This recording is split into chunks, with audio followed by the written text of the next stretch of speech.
దినము ఈ ఉపవాస దినము చేరువచ్చిన మీ అందరికీ ప్రభునామం పేరిట వందనాలు.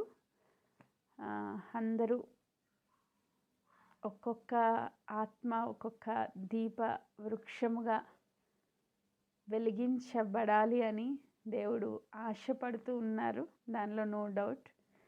మరి అందరము కలిసి ఈ దినము దేవుడు మనకిస్తున్న వర్తమానాన్ని మనం ధ్యానం చేసుకుందాం.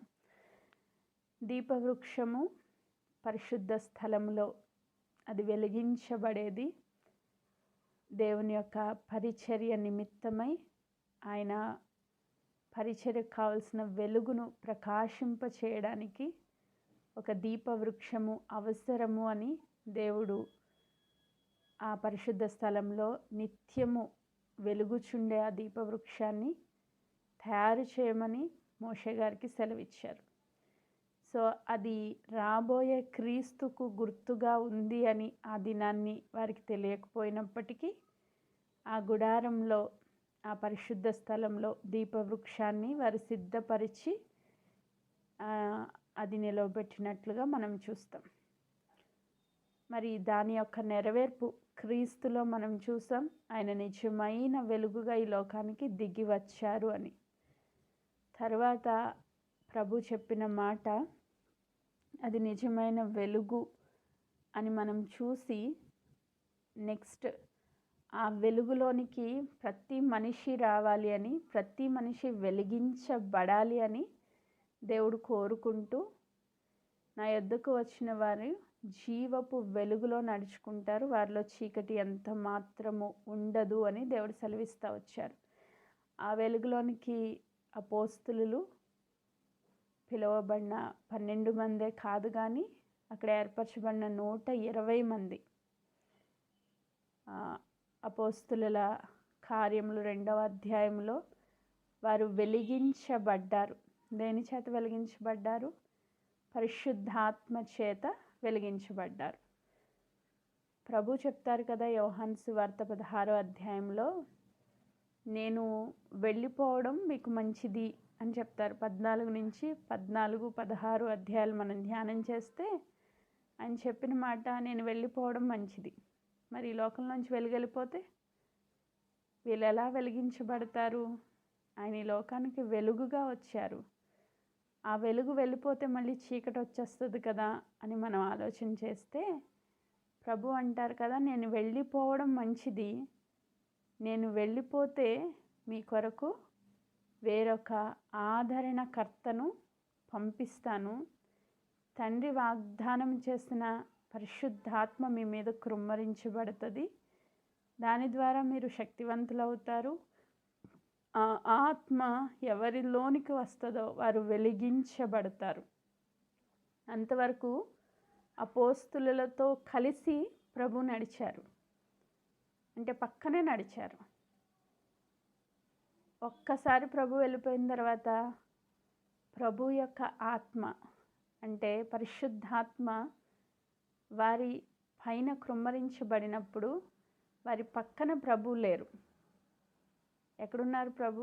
వారి లోపల ఉన్నారు. ఆమేన్. ఇప్పుడు ప్రభువే శరీరధారిగా ఉంటే ఒక నిమిషం ఆలోచిద్దాం. ఆయన యెరూషలేంలోనే ఉన్నారనుకోండి, ఇప్పుడు మనకి ప్రభు కావాలి. మనం అందరం ఎక్కడికి వెళ్ళాలి? యెరూషలేంకి వెళ్ళాలి ఆయన దర్శించడానికి. పురాతన కాలంలో, పాత నిబంధనలో ప్రతి ఒక్కళ్ళు యెరూషలేం మందిరంలోనికి వెళ్ళి సంవత్సరానికి ఒకసారి పస్కా ఆచరించేవారు. వారికి దేవుడిచ్చిన కట్టడాది. ఈ రోజుల్లో భూదిగంతముల వరకు ఆయన సొత్తుగా చేసుకున్న ప్రజలందరూ వెళ్ళి ఆయన దర్శించాలి అంటే స్థలం సరిపోద్దా? సరిపోదు. ప్రభు యొక్క ప్రణాళికలు చాలా గొప్పవి. ఆయన ఆలోచనలు చాలా శక్తివంతమైనవి. ఆయన ఏమనుకున్నారంటే, నేను మనిషి రూపంలో ఉంటే వీళ్ళందరూ నన్ను దర్శించలేరు, కానీ నేను ఆత్మ రూపంలో ఉంటే వాళ్ళు నన్ను దర్శించడం కాదు, నేను వాళ్ళలోనికి ప్రవేశించి వాళ్ళని వెలిగిస్తాను అని ప్రభు ఉద్దేశించి చెప్పిన మాట, నేను వెళ్ళిపోవటం మీకు మంచిది అని. ఆమేన్. సో మనము ప్రభు గురించి ఇంకొక మాట కూడా మనం చదువుకోవచ్చు. ప్రకటన గ్రంథంలోనికి వచ్చేసరికి మన నిరీక్షణ ఏంటి అంటే, ఇక్కడి నుంచి మనము పరలోక పట్టణానికి చేరినప్పుడు అక్కడ కూడా ఒక దీపం కనిపిస్తుంది. ఏంటి ఆ దీపము? ఒకసారి చదువుతున్నాను చూడండి. ప్రకటన గ్రంథం 21వ అధ్యాయము 22వ వచనం. దానిలో ఏ దేవాలయమును నాకు కనబడలేదు. సర్వాధికారి అయిన దేవుడునగు ప్రభువును గొర్రెపిల్లయు దానికి దేవాలయమునై ఉన్నారు. ఆ పట్టణంలో ప్రకాశించుటకై సూర్యుడైనను చంద్రుడైనను దానికి అక్కర్లేదు. దేవుని మహిమయే దానిలో ప్రకాశించుచున్నది. గొర్రె పిల్లయే దానికి దీపము. ఆమేన్. పరలోక పట్టణంలో దీపం ఎవరు అంటే గొర్రె పిల్ల, అంటే ప్రభువే దీపము. ప్రభు యొక్క వెలుగు, ఆయన మహిమ అక్కడ ప్రకాశిస్తూ ఉంది అని ప్రకటన గ్రంథంలో మనం చదువుతున్నాం. ఈరోజు మనందరము వెలిగించబడాలి అంటే మనకి ఇప్పుడు అర్థం అవ్వాల్సిన ఒకే ఒక ఆత్మీయ సత్యం ఏంటంటే, మనము దేవుని ఆత్మ చేత నింపబడాలి. నింపబడితేనే మనం వెలుగుతాము, మనం ప్రకాశిస్తాము. ఆమేన్. ప్రభు యొక్క ఉద్దేశము ఈ జిఎల్ఎం గ్రూప్లో ఉన్న ప్రతి ఒక్కళ్ళు వెలిగించబడాలి. ప్రతి ఒక్కళ్ళు ఒక్కొక్క దీప వృక్షముగా మార్చబడాలి. ఆమేన్. ఆయన పరిచర్యకు వెలిగే జ్యోతులుగా మనం అందరము మార్చబడాలనేది దేవుని ఉద్దేశం. సో దాని కొరకు 5 లక్షణాలు 7 అనుభవాలు నిన్న దినాన్ని మనం చూసాం. అయితే పరిశుద్ధాత్మ గురించి, ఈ దీప వృక్షానికి పరిశుద్ధాత్మకు ఉన్న ఆ లింక్ ఏంటి అన్నది ఈరోజు నేర్చుకుందాం. కొంతమందికి తెలిసే ఉండొచ్చు, అయినప్పటికీ పరిశుద్ధాత్మ దేవుడు మనతో మాట్లాడిన కొలది మనం నేర్చుకుందాం. ప్రకటన గ్రంథము 4వ అధ్యాయము, ప్రకటన గ్రంథము 4వ అధ్యాయము 5వ వచనాన్ని నేను చదువుతా ఉన్నాను. 5వ వచనం. ఆ సింహాసనములో నుండి మెరుపులను ధ్వనులను ఉరుములను బయలుదేరుచున్నవి. మరియు ఆ సింహాసనం ఎదుట 7 దీపములు ప్రజ్వలించుచున్నవి. అవి దేవుని 7 ఆత్మలు. ఆమేన్. 7 అనే మాట మనం ఎక్కడ చూసినా బైబిల్లో అది దేనికి గుర్తంటే సంపూర్ణత, పరిపూర్ణమైన అని గుర్తు, అంటే కంప్లీట్నెస్కి గుర్తు. సో ఆ సింహాసనం ఎదుట ఏం కనిపిస్తుంది అంట, ఒక 7 దీపములు ప్రజ్వలిస్తూ ఉన్నాయి, 7 దీపములు వెలుగుతూ ఉన్నాయి. ఆ 7 దీపములు దేవుని 7 ఆత్మలుకి గుర్తుగా కనిపిస్తూ ఉన్నాయి. సో ఇదంతా ఒకటే దీపవృక్షం, కానీ పైన ఎన్ని ఉన్నాయి? 7 దీపాలు ఉన్నాయి. సో ఈ 7 దీపాలు 7 ఆత్మలకి గుర్తుగా కనిపిస్తూ ఉన్నాయి. సో ఏంటి 7 ఆత్మలు? మనం ఈరోజు నేర్చుకోబోయే అంశం. సో దీని కొరకు యెషయా గ్రంథము 11వ అధ్యాయము, యెషయా గ్రంథము 11వ అధ్యాయము 2వ వచనాన్ని నేను చదువుతా ఉన్నా. యెషయా గ్రంథం 11వ అధ్యాయము 2వ వచనం. యెహోవా ఆత్మ జ్ఞాన వివేకములకు ఆధారమగు ఆత్మ, ఆలోచన బలములకు ఆధారమగు ఆత్మ, తెలివిని యెహోవా ఎడల భయభక్తులను పుట్టించు ఆత్మ అతని మీద నిలుచును.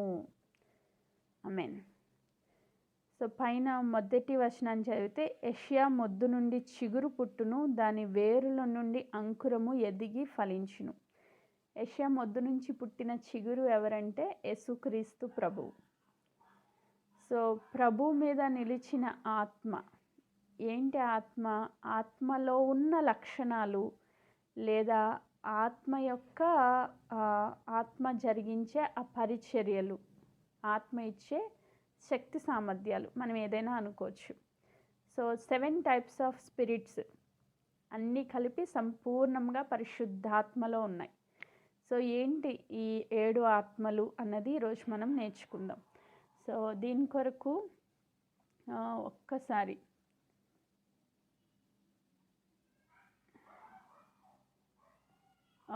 అది క్యాన్సిల్ చేయండి, నేను పెడతాను. నేను దీంట్లో పంపించాను. నేను మీకు సెండ్ చేస్తున్నాను లక్ష్మి గారు, అది ప్రాజెక్ట్ చేయండి.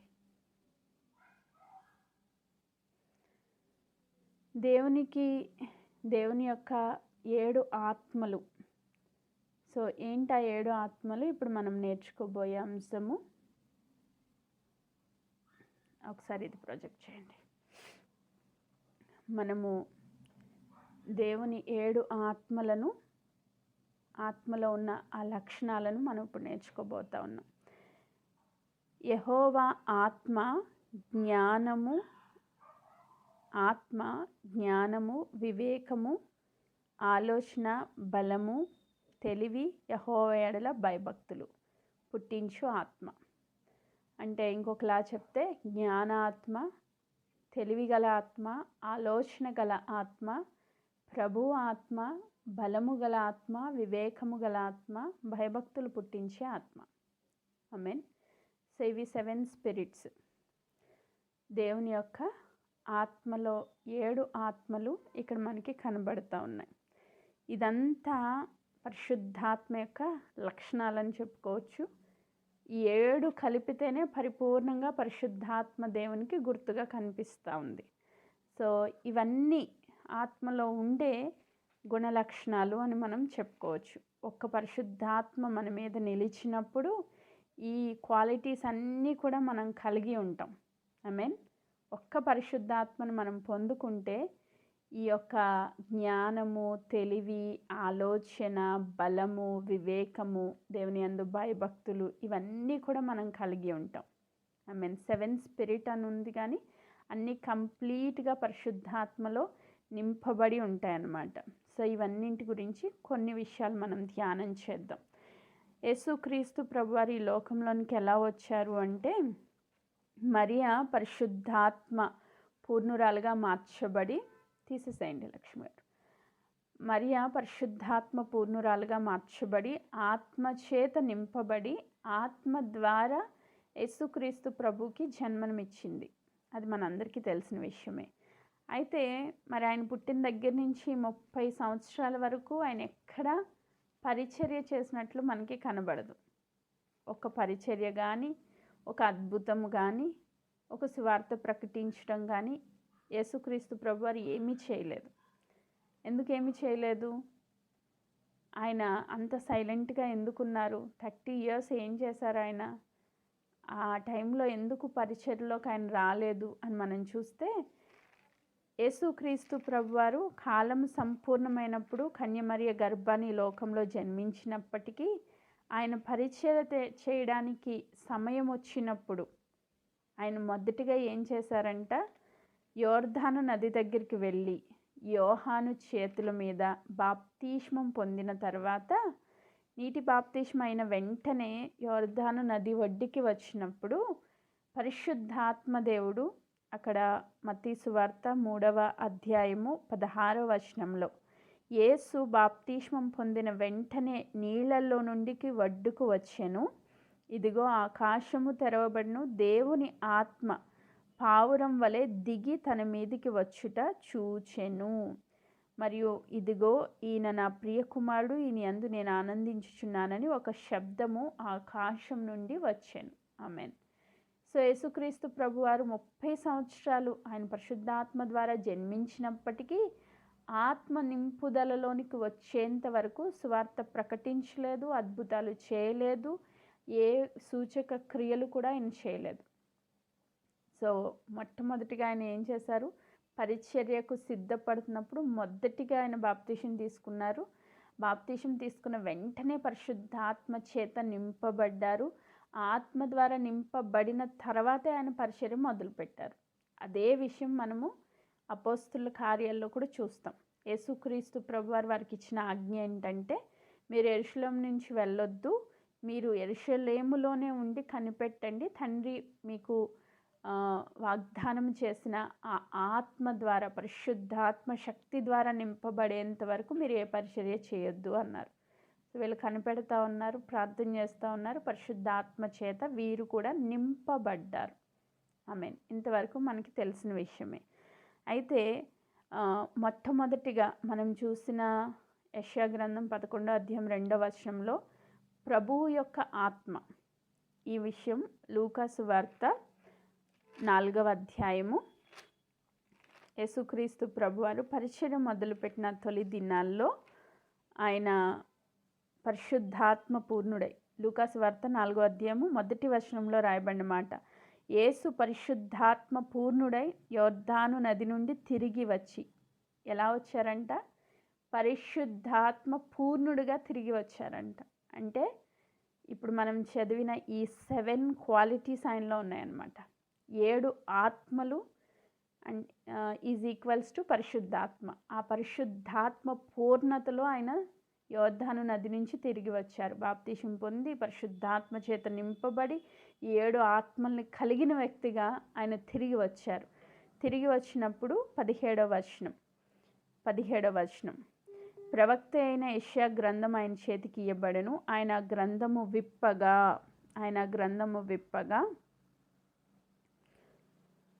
ప్రభు ఆత్మ నా మీద ఉన్నది, బీదలకు సువార్త ప్రకటించుటకు ఆయన నన్ను అభిషేకించెను, చెరలోనున్న వారికి విడుదల, గ్రుడ్డి వారికి చూపును కలుగునని ప్రకటించుటకు, నలిగిన వారిని విడిపించుటకు, ప్రభు హితవత్సరం ప్రకటించుటకు ఆయన నన్ను పంపి ఉన్నాడు.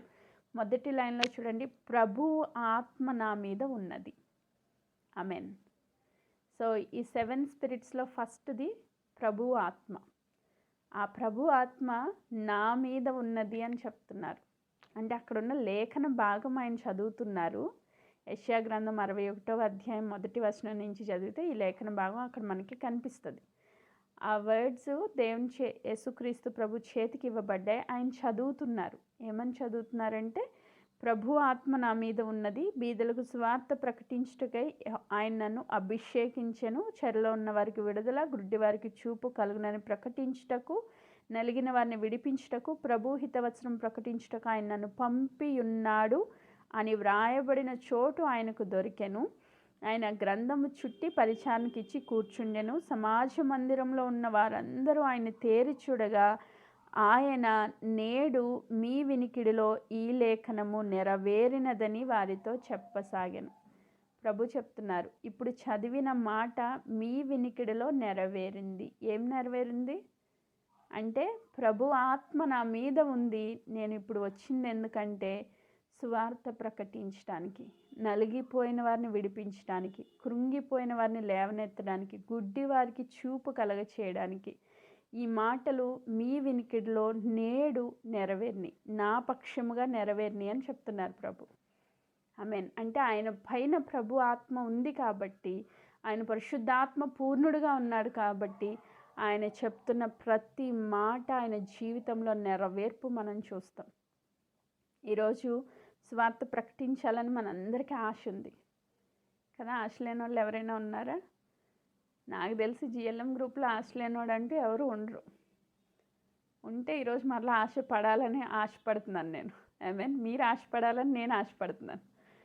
సో సువార్త ప్రకటించాలి, ఎందుకంటే అది దేవుడు మనకిచ్చిన ప్రథమ ఆజ్ఞ. ఒకే ఒక ఆజ్ఞ ఇచ్చారు, మీరు వెళ్ళి భూ దిగంతముల వరకు నా సువార్తను ప్రకటించండి అని. సో ఆజ్ఞకు మనం లోబడాలి. ఆజ్ఞ అతిక్రమమే పాపము, పాపమునకు వచ్చి జీతం మరణం. సో మనం నిత్య నరకాగ్నికి వెళ్ళడానికి కాదు, కానీ దేవుని ఆత్మ చేత నింపబడి దేవుని ఆజ్ఞకు లోబడి సువార్త ప్రకటించడానికి మనం పిలువబడ్డాం. మరి అలా ప్రకటించాలంటే నీ అంతటి నువ్వు వెళ్ళి చెప్తే ఎవరైనా వింటారా? వినరు. మనంతటి మనం అలా వెళ్ళి సువార్త పరిచయం చేసేయచ్చా? చెయ్యకూడదు, చెయ్యొద్దని దేవుడే చెప్తున్నారు.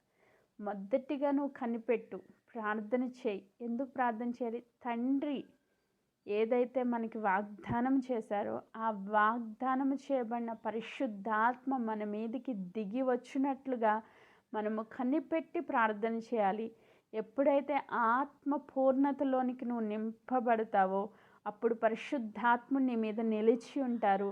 ఆయన నిలిచి ఉన్నప్పుడు నువ్వు ప్రకటిస్తే ప్రతి ఒక్కళ్ళు వినగలిగేటట్లు నీలో నుంచి పరిశుద్ధాత్మ స్వరం వాళ్ళని తాకుతుంది. వారి హృదయంలో కూడా పరిశుద్ధాత్ముడు కార్యం చేస్తారు. ఆమేన్. నీ జ్ఞానము చొప్పున మాట్లాడితే మనుషులు మారరు, కానీ నీ యొక్క ఆలోచన చొప్పున ఏదైనా వాక్యం చెప్తే వినకపోవచ్చేమో, కానీ లోబడకపోవచ్చేమో, కానీ పరిశుద్ధాత్మ శక్తితో ప్రకటిస్తే ఖచ్చితంగా ఎవరైనా లోబడాల్సిందే. ఆమేన్. ఆత్మదేవుని యొక్క స్వరం విన్నప్పుడు నలిగిపోయిన వారికి గొప్ప విడుదల వస్తుందంట. ఆమేన్. చెరలో ఉన్న వారికి గొప్ప విడుదల వస్తుందంట. కృంగిపోయిన వారు లేవనెత్తబడతారంట. వాక్యం మనలోనికి జీవంలాగా ప్రవేశించి మన పరిస్థితులన్నింటినీ ఆ మూలుగుల్లోనికి విభాగింపబడి కీళ్ళల్లోనికి మూలుగుల్లోనికి చొచ్చుకొని వెళ్ళిపోద్దంట. ఆమేన్. ఆ వాక్యము ఎలా విడుదలవ్వాలంటే ఆత్మ చేత విడుదలవ్వాలి. మన ఆలోచన కాదు, మన ప్రణాళికలు కాదు. దేవుని చిత్తం అక్కడ జరగాలి. సో మొట్టమొదటిగా ప్రభు ఆత్మ దేవుని పైన ఉంది కాబట్టి, యేసుక్రీస్తు ప్రభు పైన ఉంది కాబట్టి ఆయన ఎక్కడికి వెళ్తే అక్కడ ఏం చేశారు? సువార్త ప్రకటిస్తూ వచ్చారు. సో ఈరోజు నువ్వు నేను కూడా సువార్త ప్రకటించే ఒక దీపంగా వెలిగించబడాలి అంటే ప్రభు యొక్క ఆత్మ నీపై నాపై కూడా నిలిచి ఉండాలి. నీ లోపల నా లోపల కూడా పరిశుద్ధాత్మని యొక్క కృమ్మరింపు జరగాలి. ఆమేన్. Praise God. నెక్స్ట్ రెండవదిగా జ్ఞాన ఆత్మ. అసలు యేసుక్రీస్తు ప్రభు జ్ఞానం గురించి వివరించడానికి నేను ఈ వాక్యం ధ్యానం చేస్తున్నప్పుడు అసలు నా బ్రెయిన్ ఎక్కడ సరిపోద్ది ప్రభువా, నా జ్ఞానం ఏం సరిపోద్ది నీ జ్ఞానం గురించి వివరించడానికి అని అనిపించింది. నిజంగా ఆయన జ్ఞానము ఎంత గొప్పది. ఆయన జ్ఞానాన్ని వివరించడానికి అసలు మాటలు సరిపోవు మనకి. ఒక మాట చదువుతాను. లూకాసు వార్త 11వ అధ్యాయము. ఈ అధ్యాయంలో 11వ అధ్యాయం 31వ వచనం నేను చదువుతున్నా. 31వ వచనం. దక్షిణ దేశపు రాణి విమర్శ కాలమున ఈ తరం వారితో కూడా లేచి వారి మీద నేరస్థాపన చేయును. ఆమె సలోమోను జ్ఞానం వినుటకు భూమ్యాంతముల నుండి వచ్చెను. ఇదిగో సలోమోను కంటే గొప్పవాడిక్కడ ఉన్నాడు. ఆమేన్. చరిత్ర మొత్తం తిరిగేస్తే మనకి జ్ఞానవంతులైన వ్యక్తుల్లో సలోమోను కంటే గొప్ప వాళ్ళు ఎవరు లేరు. ఇంతకు ముందు లేరు, తర్వాత పుట్టబోరు అని దేవుడే సెలవిచ్చారు. దేవుడిచ్చిన స్టేట్మెంట్ అది, ఇంకా అది అన్నటికీ మారదు. అలాంటి సలోమోను కంటే జ్ఞానవంతుడు ఎవరైనా ఉన్నారంటే యేసుక్రీస్తు ప్రభు ఒక్కళ్ళే. ఆమేన్. సో ఆ షీబా దేశపు రాణి సలోమోను జ్ఞానం గురించి విని ఆయన జ్ఞానం ఏంటో చూడాలని వెళ్ళిందంట. ఇప్పుడు ఆ సలోమోను కంటే గొప్ప జ్ఞానిగా యేసుక్రీస్తు ప్రభు మన మధ్యలో ఉండడానికి ఒక ముఖ్యమైన కారణం ఏంటంటే ఆయన పరిశుద్ధాత్మ జ్ఞానంతో నింపబడ్డారు. మరి అంతకు ముందు కూడా అంటే ఆత్మ నింపుదలలోనికి పరిశుద్ధాత్మ ఆయన మీదకి దిగి రాకముందు ఆయన ఆత్మచేత జన్మింపచేయబడినప్పటికీ అంత జ్ఞానము, అంత వివేకములు, తెలివిలు, బలము కలిగినప్పటికీ ఆయన బయటికి వెళ్ళలేదు. ఆయన జ్ఞానాన్ని ప్రదర్శించడానికి బయటికి వెళ్ళలేదు. ఒక మాట ఉంటుంది కదా, నిన్ను నన్ను దేవుడు ఎప్పుడు ఏర్పరచుకున్నారంట? క్రీస్తులో భూపునాదులు వేయబడక మునిపే మనం ఏర్పాటు చేయబడినాం. నేను ఏర్పరచబడిన దాన్ని దేవుడు నన్ను ఎప్పుడో ఏర్పరచుకున్నారని చెప్పి నీ తెలివితో నీ జ్ఞానంతో నువ్వు ఈ లోకంలోనికి వెళ్తే ఫెయిల్ అయిపోతావు కదా. మన జ్ఞానంతో కాదు, పరిశుద్ధాత్మ ఇచ్చే జ్ఞానము కలిగిన ఆత్మతో ఈ లోకంలోనికి వెళ్ళాలి. అప్పుడు మన జ్ఞానం కంటే గొప్ప జ్ఞానం, పైనుండి వచ్చే జ్ఞానం, అది పవిత్రమైనది. ఆ పైనుండి వచ్చే జ్ఞానంతో మనం నింపబడితే ఈ లోక జ్ఞానము మన ముందు తల వంచాల్సిందే. స్టెఫెన్ అంట జ్ఞానంతో నింపబడ్డాడంట. ఆయన స్టెఫెన్ మీద నిలిచి ఉన్న జ్ఞానము, ఆ జ్ఞాన ఆత్మను ఎవ్వరూ ఎదిరించలేకపోయారంట. ఆయన జస్ట్ బల్ల దగ్గర పరిచయం చేసే వ్యక్తి. ఆయన ఏమి గొప్ప జ్ఞాని అని రాయబడలేదు. బల్ల దగ్గర భోజనాలు వడ్డించడానికి సిద్ధపరిచిన వ్యక్తి. కానీ ఆయన మీద ఉన్న నిలిచి ఉన్న ఆత్మ, జ్ఞాన ఆత్మ, దాన్ని ఎవ్వరూ ఎదిరించలేకపోయారంట. ఆమేన్. ఈరోజు పైనుంచి వచ్చే ఆత్మ జ్ఞానంతో మనం నింపబడితే ఎవ్వరూ ఎదిరించలేని గొప్ప జ్ఞానము దేవుడు పైనుంచి నీకు ఇస్తారు, పరిశుద్ధాత్మ చేత నింపబడితే. ఆమేన్. నెక్స్ట్ మూడవదిగా తెలివి గల ఆత్మ. తెలివి గల ఆత్మ అంటే దానికి ఇంకొక మాట జ్ఞానముతో నింపే ఆత్మ.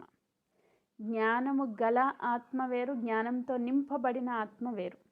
సో దాని గురించి ఒక మాట చదువుతాను చూడండి. మత్తయి సువార్త 13వ అధ్యాయం. జస్ట్ ఒక ఎగ్జాంపుల్గా మాత్రం ఈ మాటలు నేను చెప్తా ఉన్నాను.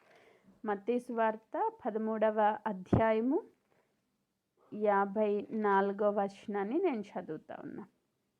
54. అందువలన వారు ఆశ్చర్యపడి ఈ జ్ఞానమును ఈ అద్భుతములను ఇతనికి ఎక్కడి నుండి వచ్చినవి? ఇతడు వడ్లవాని కుమారుడు కాడా? ఇతని తల్లి పేరు మరియ కాదా? యాకోబు, యోసేపు, సీమోను, యూదా వారు ఇతని సహోదరులు కారా? ఇతని సహోదరీమణులందరూ మనతోనే ఉన్నవారు కారా? ఇతనికి ఇన్ని కార్యములన్నీ ఎక్కడి నుండి వచ్చినవని చెప్పుకొని ఆయన విషయమై అభ్యంతరపడిరి. వీళ్ళందరికీ అర్థం కాని విషయం ఏంటంటే ఈయన నోరు తెరిచి మాట్లాడడం మొదలుపెట్టి 13వ అధ్యాయం మొత్తం మనం చదివితే పరలోక రాజ్య మర్మములను బయలుపరుస్తూ వచ్చారు. పరలోక రాజ్యం దేన్ని పోలి ఉన్నది? అది దాచిపడిన ధనాన్ని పోలి ఉన్నదని, ముత్యములు అమ్ముకునే వర్తకుని పోలి ఉన్నదని, సముద్రంలో వేయబడిన నానా విధమైన చేపల వలను పోలి ఉన్నదని, ఇలా అనేక అంశాలు పరలోక రాజ్యం గురించి జ్ఞానయుక్తమైన మాటలు బయలుపరుస్తూ వచ్చినప్పుడు అక్కడ వాళ్ళందరూ ఆశ్చర్యపోయి వాళ్ళు చెప్పుకున్న మాట, ఈ జ్ఞానం ఈ అద్భుతాలు ఈయనకి ఎక్కడి నుంచి వచ్చినాయి? ఒకే ఒక ఆన్సర్, పరిశుద్ధాత్మ చేత ఆయన అభిషేకించబడడం వల్ల వచ్చినాయి. ఆమేన్. ఈ జ్ఞానం ఎక్కడి నుంచి వచ్చింది? ఈయనకి జ్ఞానంతో నింపబడిన ఆ ఆత్మ ద్వారా, ఆ తెలివినిచ్చే జ్ఞానము కలిగిన ఆత్మ ద్వారా ఈయనకి ఆ మర్మములన్నీ బయలుపరచబడతా వచ్చినాయి. ఆమేన్. ఆయన సశరీరుడుగా ఉన్నప్పటికీ పరిశుద్ధాత్మ పూర్ణుడిగా ఉన్నారు కాబట్టి ఈయన మర్మములన్నీ ఈ లోకంలో తండ్రి యొక్క ఉద్దేశాలన్నీ బయలుపరచగలిగారు. ఆమేన్.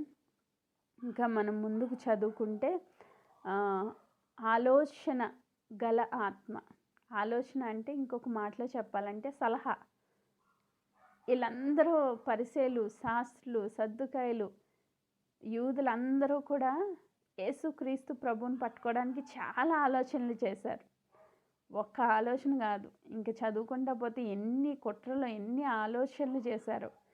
వారి ఆలోచనలన్నీ తిప్పి కొట్టడానికి ప్రభు పైన ఉన్న పరిశుద్ధాత్మ వారి హృదయంలో ఉన్న ఆలోచనలు సహితం ఈయన గ్రహించేసేవారు. ఈయన ఎలా పట్టుకోవాలా అని వాళ్ళు కాసుకుని కూర్చుంటే వాళ్ళ హృదయ ఆలోచనల అంతరంగాలు కూడా పరిశోధించి వారి ఆలోచనలు తిప్పికొట్టగలిగే శక్తిమంతుడు మన ప్రభు. ఆమేన్. ఈరోజు మరి ఇలాంటి ఆలోచన గ్రహింపు కలిగిన ఆత్మను కూడా ప్రభు మనకిస్తారు. సో లూకా సువార్తలోనే మనం చూస్తే 6వ అధ్యాయము, లూకా సువార్త 6వ అధ్యాయము 6 నుంచి 11 వచనాలు కనుక మనం చదివితే అక్కడ విశ్రాంతి దినమున ఒక ఊచ చేయి గలవాడు ఒకడు ఉన్నాడంట. ఇప్పుడు శాస్త్రులు పరిసయ్యులు అందరూ కలిసి అక్కడ కూర్చుని ఉన్నారు. వాళ్ళు ఆలోచిస్తున్న మాట ఏంటంటే, ఇది విశ్రాంతి దినం కదా, ఒకవేళ ఈయన స్వస్థపరిస్తే ఈయన పాపం చేశాడని పట్టుకోవడానికి రెడీగా ఉన్నారనమాట. అంటే విశ్రాంతి దినాన్ని ఏ పని చేయకూడదు. ఒకవేళ స్వస్థత చేస్తే ఖచ్చితంగా అది ఒక నేరంగా భావించి ఈయన పట్టుకోవచ్చు అని రెడీగా కూర్చుని ఉన్నారంట. సో కనిపెట్టుకుంటా ఉన్నారంట. అప్పుడు ప్రభు అడిగిన మాట 9వ వచనం, విశ్రాంతి దినమును మేలు చేయట ధర్మమా, కీడు చేయట ధర్మమా, ప్రాణ రక్షణ ధర్మమా, ప్రాణహత్య ధర్మమా అని మిమ్మల్ని అడుగుచున్నానని వారితో చెప్పి, వాళ్ళ హృదయాలోచనలు గ్రహించిన ప్రభు మొదటిగా వాళ్ళకు ఒక క్వశ్చన్ వేశారు. ఏది ధర్మం? ప్రాణహత్య ధర్మమా, ప్రాణము పోయడం ధర్మమా, లేకపోతే మేలు చేయట ధర్మమా, కీడు చేయట ధర్మమా? ఆ క్వశ్చన్కి వాళ్ళు ఇంకేం ఆన్సర్ చేయాలో అర్థం కాక వాళ్ళు కోపంతో మండిపోయి అక్కడి నుంచి వెళ్ళిపోయినట్లుగా చూస్తాం మనం. సో అలా చాలా సందర్భాలు మనకి బైబిల్లో కనపడతాయి. ఆ ముందు 5వ అధ్యాయంలో కూడా చూస్తే ఆయన స్వస్థపరచడానికి శక్తివంతుడిగా ఉన్నప్పుడు పాపాలు క్షమించబడి అని ఒక ఒక వ్యక్తి వచ్చినప్పుడు యేసుక్రీస్తు ప్రభువారు చెప్పినట్లుగా మనం చూస్తాం. సో పక్షవాయువు కలిగిన ఒక వ్యక్తిని తీసుకొచ్చి ఆయన ముందు దింపితే ప్రభు చెప్తారు, కుమారుడా నీ పాపాలు క్షమించబడ్డాయని. అది కూడా పాపమే అన్నట్లుగా వాళ్ళు దేవదూషణ చేస్తూ ఉన్నాడు ఈయన అని చెప్పినప్పుడు అక్కడ కూడా ప్రభు చెప్తారు 22వ వచనం 5:22లో, యేసు వారి ఆలోచన ఎరిగి, వారి ఆలోచనలు ఎరిగి అంటే ఆలోచన కలిగిన ఆత్మ ఈయనలో ఉంది కాబట్టి, పరిశుద్ధాత్మ పూర్ణుడుగా ఆయన ఉన్నారు కాబట్టి వారి హృదయ ఆలోచనలు కూడా ఈయనకి బయలుపరచబడతా వచ్చినాయి. గ్రహించగలిగాడు ఆయన, వారి ఆలోచనలు గ్రహించగలిగాడు. అక్కడ ఎలా ఆన్సర్ చేయాలి, ఆన్ ద స్పాట్ ఎలా చెప్పాలి వాళ్ళకి ఆన్సర్. మనకు ఒక్కొక్కసారి అర్థం కాదు, ఎదుటోళ్ళు అడిగే క్వశ్చన్స్కి ఎలా ఆన్సర్ చేయాలో అర్థం కాదు. అందుకే ప్రభు అంటారు కదా, మీరు మనుషులు ఎదుట నిలవబడినప్పుడు భయపడొద్దు, అప్పటికప్పుడు తండ్రి ఆత్మ మీ మీద నిలిచి ఏం మాట్లాడాలో మీకు ఆ క్షణానికి బయలుపరుస్తారంట. ఆమేన్. మీరు సభల యొద్దకు వెళ్ళినప్పుడు మీరు భయపడాల్సిన అవసరం లేదు. పరిశుద్ధాత్ముడు మీ మీద నిలిచి ఆన్ ద స్పాట్ ఏం మాట్లాడాలో రివీల్ చేస్తారంట. ఆమేన్. అలాగనే మనం చూస్తే బలము కలిగిన ఆత్మ, బలము గల ఆత్మ అంటే శక్తివంతమైన ఆత్మ. అక్కడ మనము 5వ అధ్యాయంలోనే 17వ వచనంలో మనం చూస్తే ఆయన స్వస్థపరిచినట్లు ప్రభువు శక్తి ఆయనకు ఉండెను. ఆయన శక్తివంతుడు. ఆయన చేసిన అద్భుతాలు మనం జ్ఞాపకం చేసుకుంటే ఆయన నీటిని ద్రాక్షారసంగా మార్చాడు. అది గొప్ప శక్తివంతమైన అద్భుతమే. ఈరోజు నీరు తీసుకొచ్చి మన ఎదురుగుండా పెట్టి దాన్ని మార్చమంటే మనం మార్చగలమా? మనలో ఆ పూర్ణత లేదు కాబట్టి చేయలేకపోతున్నాం. ఈ రోజుకి చనిపోయిన వారిని లేపిన వాళ్ళు అనేక మంది ఉన్నారు, దైవజనులు. నిజంగా గొప్ప గొప్ప అద్భుతాలు చేసిన వ్యక్తులు ఎంతోమంది ఉన్నారు. ప్రభు శక్తితో నింపబడి, ప్రభు ఆత్మతో నింపబడి గొప్ప గొప్ప కార్యాలు చేసిన దైవజనులు ఉన్నారు. స్టిల్ ఈరోజుకి పరిశుద్ధాత్ముడు భూమి మీద కార్యాలు జరిగిస్తున్నారు. ఒకవేళ నువ్వు నేను ఇంకా నింపబడలేదు కాబట్టి ఒకవేళ అలాంటి క్రియేటివ్ మిరకల్స్ జరగట్లేదేమో, కానీ అద్భుతాలు చేసే శక్తి ప్రభువులో ఉంది. అది కూడా పరిశుద్ధాత్మని యొక్క కార్యము అని మనం గుర్తించాలి. ఆమేన్. నెక్స్ట్ చనిపోయిన లాజర్ని లేపడం. 4 దినాలు అయిపోయి కుళ్ళిపోయిన శవమును లేపగలిగిన శక్తి ప్రభువుకు ఉంది. సో పాడి మీద ఉన్న శవాన్ని లేపారు ప్రభు. ఇంకా ఎన్నో అద్భుతాలు మనం చూస్తాం దేవుని సన్నిధిలో. అలాగనే వివేకము కలిగిన ఆత్మ, భయభక్తులు కలిగిన ఆత్మ. యేసుక్రీస్తు ప్రభు హెబ్రీలకు రాసిన పత్రిక 5వ అధ్యాయంలో ఆయన శరీరధారిగా ఉన్నప్పుడు ఆయన ఎలా ఉన్నారంటే ఒకసారి చదువుతున్నాను చూడండి. హెబ్రీ 5:7, 5వ అధ్యాయం 7వ వచనం. శరీరధారి అయి ఉన్న దినముల్లో మహారోదనతోనూ కన్నీళ్లతోనూ తన్ను మరణం నుండి రక్షింపగలవానికి ప్రార్థనలను యాచనలను సమర్పించి భయభక్తులు కలిగి ఉన్నందున ఆయన అంగీకరింపబడెను. ఇలా భయభక్తులు కలిగి జీవించడానికి పరిశుద్ధాత్మదేవుడు మనకి సహాయం చేస్తారు. ఆమేన్. మనం త్రోవ తప్పి వెళ్ళిపోతున్నాం అనుకోండి, ఏదైనా పాపంలో పడిపోతున్నాం అనుకోండి, అక్కడ ఒక హెచ్చరిక వస్తుంది మన హృదయంలో నుంచి. ఎవరు చేస్తారా హెచ్చరిక? నువ్వు చేస్తుంది తప్పు, నువ్వు వెళ్తున్న మార్గం తప్పు, నువ్వు మాట్లాడుతున్న మాట తప్పు, నీ ప్రవర్తన తప్పు. ఎవరు చెప్తున్నారు నీ లోపల నుంచి అంటే పరిశుద్ధాత్మ దేవుని యొక్క అభిషేకం నీలో ఉంటే నేను పాపం చేయనివ్వకుండా, పాపానికి త్వరపడకుండా దేవుని ఆత్మ చేత ఆపబడతాం మనం. ఆమేన్. Praise God. సో ఇలా యేసుక్రీస్తు ప్రభువు పైన పరిశుద్ధాత్మ పూర్ణత ఉన్నది కాబట్టి ఆయన ఎంతో గొప్పగా వెలిగించబడి ఈ లోకానికి వెలుగుగా మార్చబడ్డారు అని మనం నేర్చుకుంటున్నాం. సో ఈరోజు ఇన్ని అంశాలు మనకి అర్థమైనాయి. ఇప్పుడు పరిశుద్ధాత్మలో 7 ఆత్మలు ఉన్నాయి. ఆ 7 ఆత్మలు కలిస్తే సంపూర్ణమైన పరిశుద్ధాత్మకు గుర్తు. ఆ పరిశుద్ధాత్మ ప్రభు పైన నిలిచింది కాబట్టి ఆ యేసుక్రీస్తు ప్రభు ఆత్మ పూర్ణుడుగా మార్చబడ్డారు కాబట్టి ఈ కార్యాలన్నీ ఆయన చేయగలిగారు. ఇంతవరకు మనకి క్లియర్. సో ఇదంతా హెడ్ నాలెడ్జ్గా ఉంటే దానివల్ల మనకి ఏ ఉపయోగం లేదు. సో ఈ పరిశుద్ధాత్మను మనం పొందుకోవాలి. ఆమేన్. సో అలా పొందుకున్న ఒక వ్యక్తి గురించి నేను ఈరోజు ఒక ఎగ్జాంపుల్గా మీకు ఇవ్వాలని ఆశపడతా ఉన్నాను. ఒక్కసారి చూద్దాం. ఆదికాండము 41వ అధ్యాయము. ఆదికాండము 41వ అధ్యాయము మనందరికీ తెలిసిన లేఖన భాగమే అయినా 38వ వచనం చదువుతున్నాను. అతడు తన సేవకులను చూచి, ఇతని వలె దేవుని ఆత్మగల మనుషుని కనుగొనగలమా అని అనెను. మరియు ఫరో, దేవుడు ఇదంతయు నీకు తెలియపరచును గనుక నీ వలె వివేక జ్ఞానములు గలవారెవ్వరునూ లేరు. సో పరిశుద్ధాత్మ, దేవుని ఆత్మ ఇతనిపై నిలిచి ఉన్నది అని ఎవరు గుర్తించారంట? ఫరో గుర్తించారు. ఈయనెవరు అంటే యోసేపు. మనందరికీ తెలుసు. ఈయన ఎక్కడున్నాడు? జైల్లో ఉన్నాడు. అంతకుముందు ముందు నైట్ వరకు ఆయన ఎక్కడున్నాడంటే జైల్లో ఉన్నాడు. ఎందుకు జైల్లో ఉన్నాడు? ఒక స్త్రీని బలవంతం చేయబోయాడు అని చెప్పి నేరం పేసి ఆయన తీసుకెళ్ళి జైల్లో వేశారు. జైల్లో వేసిన వ్యక్తి మీద పరిశుద్ధాత్ముడు నిలిచి ఉన్నాడని అన్య రాజు గుర్తించేటట్లుగా దేవుని ఆత్మ కార్యం జరిగింది. ఆమేన్. ఈరోజు మనందరము అనుకునేది ఏంటంటే, నా మీద దేవుని ఆత్మ ఎలా నిలిచి వస్తుంది? గొప్ప గొప్ప దైవజనుల మీద నిలుస్తుంది, లేకపోతే నిరంతరం దేవుని సేవలో ఉండే వాళ్ళ మీద నిలుస్తుంది, నా పైన ఎలా దిగి వస్తుంది అనుకుంటాం. ఒక యోసేపు ఒక ఎగ్జాంపుల్గా మనం తీసుకుంటే, ఆయన దేవుని ఆత్మ కలిగిన వ్యక్తిగా గుర్తింపబడక మునుపు ఆయన పరిస్థితి ఏంటంటే, ఆయన ఒక బానిస, ఆయన ఒక నేరస్తుడు, వ్యభిచారపు నేరం కింద పట్టబడి జైల్లో పెట్టబడిన వ్యక్తి. ఆయన ఒక సామాన్యమైన వ్యక్తి. ఈరోజు నేనేమంటానంటే, నువ్వు యథార్థమైన వ్యక్తివైతే, ఖచ్చితంగా నీలో ఆశ ఉంటే, దేవుని ఆత్మ చేత నింపబడ్డానికి ఇంకొక క్వాలిటీ అవసరం లేదు.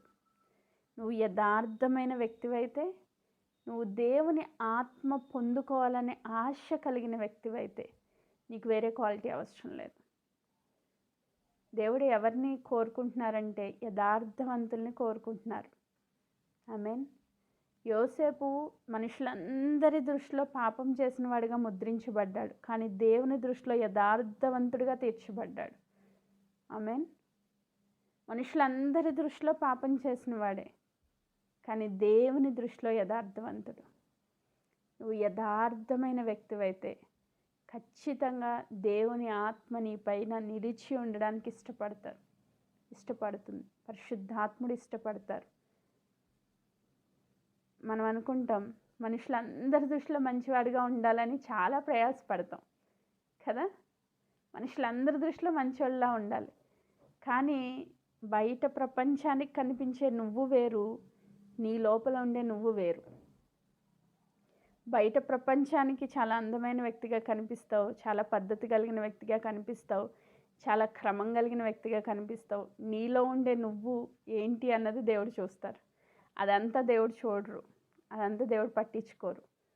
నీలో ఉండే నువ్వు అంటే నీ పర్సనాలిటీ, నీ లోపల అంతరంగం ఎలా ఉంది? యథార్థంగా ఉన్న వ్యక్తివా, లేక నీ అంతరంగ స్థితిగతి ఒకవేళ పాపంతో నిండి ఉందా? దేవుడు చూస్తారు ఖచ్చితంగా. పరిశుద్ధాత్మను నువ్వు పొందుకోవాలంటే నీకు ఉండాల్సిన ఏకైక క్వాలిటీ ఏంటంటే యథార్థత.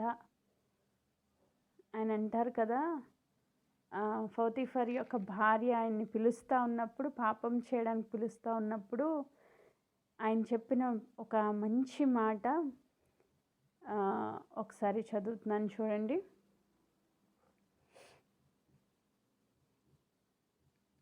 ముప్పై 39వ అధ్యాయము 9వ వచనం చివరి భాగం. నేనెట్లు ఇంత ఘోరమైన దుష్కార్యం చేసి దేవునికి విరోధముగా పాపము కట్టుకొందునని తన యజమానుని భార్యతోనే. దేవునికి విరోధంగా పాపం చేయడానికి ఆయన ఇష్టపడలేదు. ఆమేన్. దేవునికి విరోధముగా ఆయన పాపము చేయడానికి ఇష్టపడలేదు.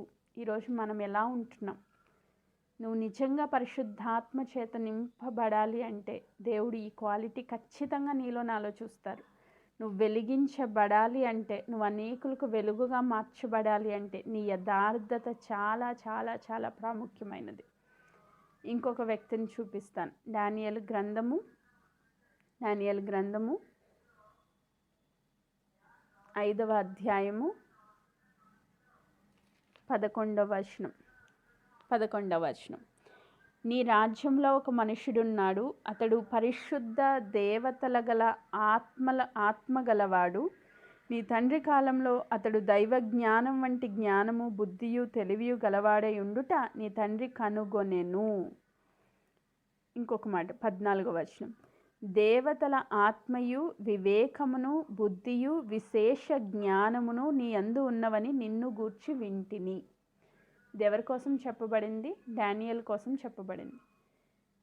మనం బైబిల్ మొత్తంలో యథార్థతలో పీక్ లెవెల్లో ఎవరైనా ఉన్నారా అని మనం వెతికితే యేసుక్రీస్తు ప్రభు తర్వాత యథార్థవంతుడిగా దానియేలు కనిపిస్తారు మనకి. యోహాను ఏం పాపం చేయలేదు, కానీ బైబిల్ పండితులు చెప్పే మాట ఏంటంటే అసలు ఒక్క తప్పు కూడా పట్టుకోవాలని ఎంత ప్రయత్నించినా దొరకని వ్యక్తి ఎవరంటే దానియేలు గురించి రాయబడిన మంచి మాట, పరిశుద్ధ దేవతల గల ఆత్మ గలవాడు. ఆమేన్. పరిశుద్ధ దేవతల గల ఆత్మ గలవాడు అంటే పరిశుద్ధాత్మ చేత నింపబడిన వ్యక్తి. కాబట్టి ఈయనకి దర్శనాలు, కలలు, వాటి భావాలు అవి చెప్పకపోయినా దేవుని సన్నిధిలో పొందుకునే ఆ గొప్ప భాగ్యము, అనేక మంది రాజులు మారుతున్న స్థిరముగా నిలిచి ఉండే కృప ఈయన పొందుకోగలిగారు. ఈరోజు ఒక యోసేపులా, ఒక డానియల్గా మనము ఈ లోకంలో వర్ధిల్లాలి అంటే, వీళ్ళందరూ గొప్ప గొప్ప వ్యక్తులు ఏం కాదు. ఫస్ట్ డానియల్ కూడా ఎవరంటే ఒక బానిస. ఆయన కూడా ఒక అనాథ, తల్లిదండ్రులు లేరు ఆయనకు అక్కడ. ఆయన ఒక బానిస, ఇంకొకళ్ళ ద్వారా చెరలోకి వెళ్ళిపోయాడు, అన్యరాజ్యంలో ఉన్నాడు. కానీ యథార్థవంతుడు. ఆయన పాపము చేయకుండా కాపాడుకున్నాడు, తన యథార్థతను కాపాడుకున్నాడు, తన శరీరాన్ని కాపాడుకున్నాడు, తన రాజు భోజనాన్ని సహితం తిరస్కరించి దేవుని సన్నిధిలో యథార్థంగా నిలిచి ఉన్నాడు. కనుక ఆయన పైన దేవుని ఆత్మ నిలిచి ఉన్నది. ఆమేన్.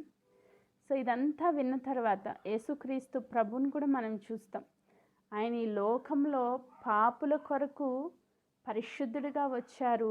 ఆ పాపమంతటిని ఆయన గ్రహించారు. కానీ ఆయనలో ఒక్క పాపము కూడా లేదు. ఎవరు స్థాపించలేకపోయారు. నాలో పాపం ఉందని మీలో ఎవడైనా స్థాపించగలరా అంటే ఒక్కరు కూడా నోరు మెదపలేకపోయారు. సో దేవుని ఆత్మ నిలిచి ఉండడానికి ఒక ప్రధానమైన ముఖ్యమైన క్వాలిటీ ఈరోజు మనకి దేవుడు సెలవిస్తుంది. ఒకటి యథార్థత. నీ హృదయ యథార్థతను బట్టి దేవుని ఆత్మ నీ పైన నిలిచి నీ లోపలికి నింపబడి ఈ 7 ఆత్మలతో కలిసిన పరిపూర్ణమైన పరిశుద్ధాత్మ పూర్ణతలో నిన్ను నన్ను నింపి వాడుకోవాలని, ఒక దీపముగా నువ్వు నేను వెలిగించబడాలని దేవుడు కోరుకుంటున్నారు. ఆమేన్. సో అలా వెలగాలని ఆశ ఒకవేళ నీలో ఉంటే, నాలో ఉంటే, ఈరోజు నింపడానికి పరిశుద్ధాత్మ దేవుడు సిద్ధంగా ఉన్నారు. ఆయన ఆత్మ ఈ లోకమన్నంతటా సంచరిస్తుందంటే, యెహోవా కన్నులు ఈ లోకమన్నంతటా సంచరిస్తూ ఉన్నాయంట. ఎందుకు సంచరిస్తున్నాయి? నా కోసం బండ సందుల్లో నిలవబడే వాళ్ళు ఒక్కళ్ళైనా ఉన్నారా అంటే, నా కోసం నిలవబడేవాళ్ళు, నా ఆత్మచేత నింపబడి వెలిగించబడేవాళ్ళు, అనేకులకు పరిచర్య చేసేవాళ్ళు, పరిచర్లో వాడబడేవాళ్ళు ఎవరైనా ఉన్నారా అని ఆయన వెతుకుతూ ఉన్నాడంట. సో ఈరోజు ఆ వెతుకులాట్లో జిఎల్ఎం గ్రూప్లో ఉన్న ప్రతి బిడ్డ కనబడాలని నేనైతే ఆశపడుతున్నాను. ఆమేన్. సో ఏదో జస్ట్ మనం వచ్చాము, వాక్యం విన్నాము, వెళ్ళాము కాదు. ఈరోజు ఇంత వాక్యపు సమృద్ధి దేవుడు ఎందుకు ఇస్తున్నారంటే, నువ్వు నేను వెలిగించబడాలి అని, ఆయన వెలుగుతో నింపబడాలని దేవుడు కోరుకుంటున్నారు. అట్టి కృపను, అట్టి భాగ్యమును దేవుడు మనందరికీ అనుగ్రహించునుగాక. దేవుడి వాక్య భాగమును దీవించునుగాక. ఆమేన్. Praise God.